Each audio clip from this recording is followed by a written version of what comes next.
नमस्कार प्यारे साथियों, आज हम ईएमआरएस, केबीएस, एनबीएस आदि समस्त प्रतियोगी परीक्षाओं हेतु हिंदी के महत्वपूर्ण प्रश्नों का अभ्यास करेंगे।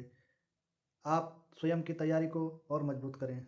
यदि आपको प्रश्न अच्छे लगें तो हमारे इस प्रयास के लिए इस चैनल को लाइक, शेयर तथा सब्सक्राइब अवश्य करें। तो चलिए आज के प्रथम प्रश्न पर चलते हैं। आज का प्रथम प्रश्न है, निम्नलिखित में से जातिवाचक संज्ञा है। इसके लिए 4 विकल्प आपके सामने हैं। विकल्प है राम, काशी, नदी और गंगा। इसका जो सही उत्तर होगा वह होगा विकल्प नंबर 3। जातिवाचक संज्ञा वह शब्द हैं जिससे किसी जाति के सभी प्राणियों या पदार्थों का बोध होता है। दिए गए विकल्पों में राम, काशी और गंगा विशेष नाम हैं, इसीलिए ये व्यक्तिवाचक संज्ञाएं हैं। नदी शब्द सभी प्रकार की नदियों का बोध कराता है, इसीलिए यह एक जातिवाचक संज्ञा है। अगले प्रश्न पर चलते हैं। निम्नलिखित में से तत्पुरुष समास नहीं है। नराधम, स्वर्ग प्राप्त, जल पिपासु और मदांध। इसका जो सही उत्तर होगा वह होगा विकल्प नंबर 1 नराधम, क्योंकि समास में 2 पदों से विग्रह होता है। नराधम कर्मधारय समास का उदाहरण है। इसका विग्रह नरों में अधम नहीं बल्कि नर जो अधम है होता है, जहाँ अधम विशेषण है और नर विशेष्य की विशेषता बता रहा है। दूसरा विकल्प स्वर्ग प्राप्त, यह तत्पुरुष समास कर्म तत्पुरुष है, इसका विग्रह स्वर्ग को प्राप्त हो जाएगा। जल पिपासा यह तत्पुरुष समास का ही उदाहरण है, इसमें भी कर्म तत्पुरुष है, जल पीने का इच्छुक। और मदांध यह तत्पुरुष समास करण तत्पुरुष है, इसमें इसका जो विग्रह है वह मद में अंधा, मदांध। अगले प्रश्न पर चलते हैं। अगला प्रश्न है, इंद्र शब्द का पर्यायवाची शब्द नहीं है।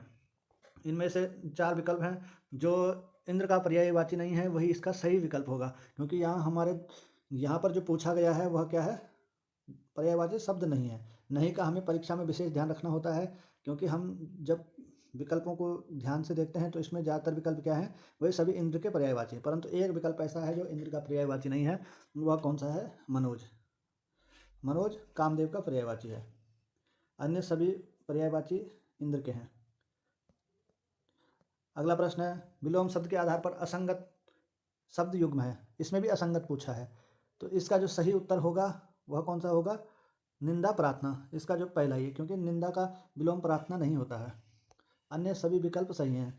तीव्र का मंद होता है, दुर्लभ का सुलभ होता है, उन्नति का अवन्नति होता है।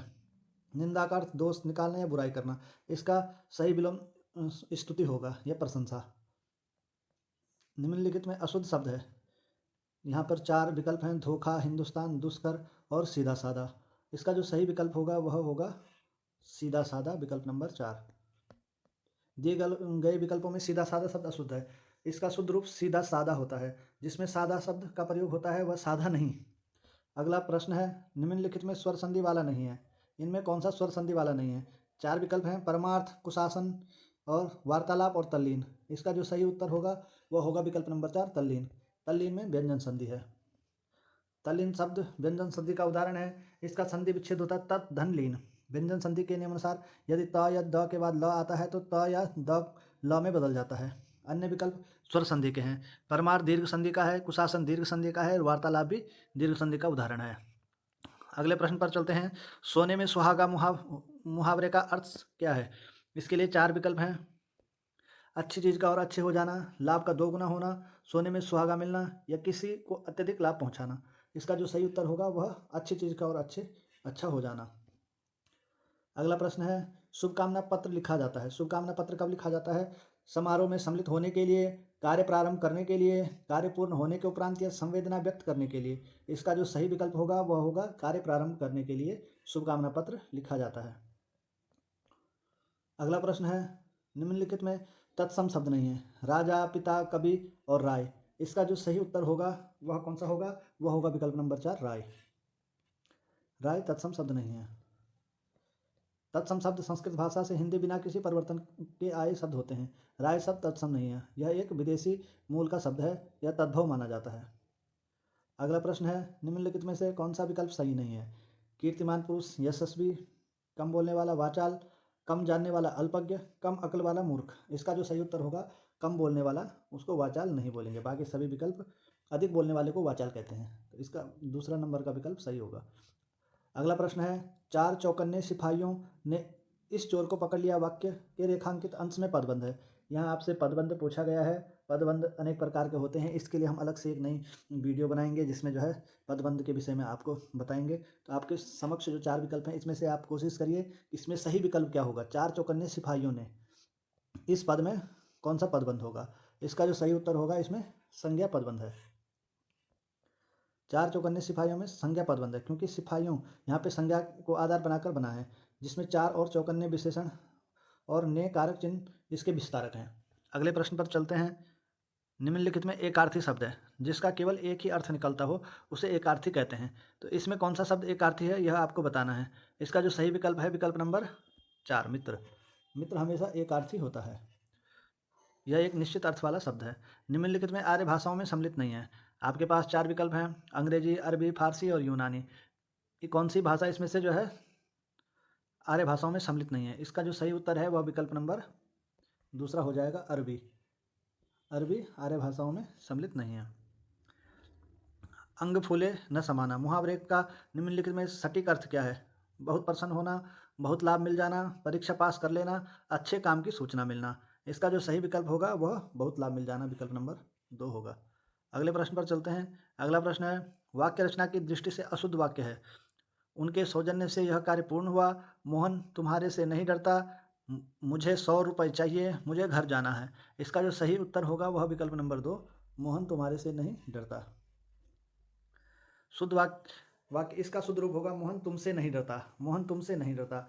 यहाँ पर तुमसे का प्रयोग व्याकरण की दृष्टि से अनुचित है, यही सर्वनाम रूप से तुमसे होगा। अगला प्रश्न है, उच्चारण के स्थान पर निम्नलिखित में असंगत है। कंठ्य ख, तालव्य न, मूर्धन्य ठ और दंत्य ध। इसमें बताना है कि असंगत किसका उच्चारण स्थान है। इसमें जो उच्चारण स्थान है असंगत युग में आपको बताना है, इसमें असंगत युग कौन सा है। इसमें जो असंगत है वह तालव्य न, क्योंकि नकार क्या होता है, नकार हमेशा दंत्य होता है और इसमें तालव्य दिया गया है। ख कंठ्य होता है, क ख ग घ जितने भी कवर्ग हमेशा कंठ्य, टवर्ग जो है मूर्धन्य और तवर्ग हमेशा दंत्य होता है। तो यहाँ पे जो है तवर्ग में तालव्य दिया गया है, इसीलिए यह गलत है। अगला प्रश्न है, संविधान के किस अनुच्छेद में हिंदी को संघ की राजभाषा स्वीकार किया गया है। इसके लिए भी हम एक अलग से वीडियो बनाएंगे, क्योंकि अनुच्छेद 343 से 351 तक राजभाषा के विषय में बताया गया है। तो इसका जो सही उत्तर होगा वह होगा विकल्प नंबर 4, अनुच्छेद 343, जिसमें संघ की राजभाषा स्वीकार की गई है। पश्चिमी हिंदी की बोली नहीं है। इसमें 4 विकल्प हैं, हरियाणवी, खड़ी बोली, बुंदेली और बघेली। इसका जो सही उत्तर होगा वह होगा विकल्प नंबर 4, बघेली। बघेली खड़ी बोली हिंदी की बोली नहीं है, इसका विकास अर्धमागधी से हुआ है। अगला प्रश्न है, निम्नलिखित में जातिवाचक संज्ञा शब्द है। हितकारिणी, मनुष्य, घर और पहाड़। इसमें कौन सा शब्द जातिवाचक है। इसका जो सही विकल्प है वह व्यक्तिवाचक है। इसमें कौन सा शब्द व्यक्तिवाचक है, आपसे पूछा गया है इसमें कौन सा शब्द व्यक्तिवाचक है। इसमें 4 विकल्प है, हितकारिणी, मनुष्य, घर और पहाड़। इसका जो सही उत्तर होगा वह होगा हितकारिणी, व्यक्तिवाचक संज्ञा है शब्द है। साथियों, आज की इस श्रृंखला में हम इतने ही प्रश्न रखेंगे। यदि आपको प्रश्न अच्छे लगें तो आप अधिक से अधिक इसे शेयर करें, चैनल को सब्सक्राइब करें। धन्यवाद।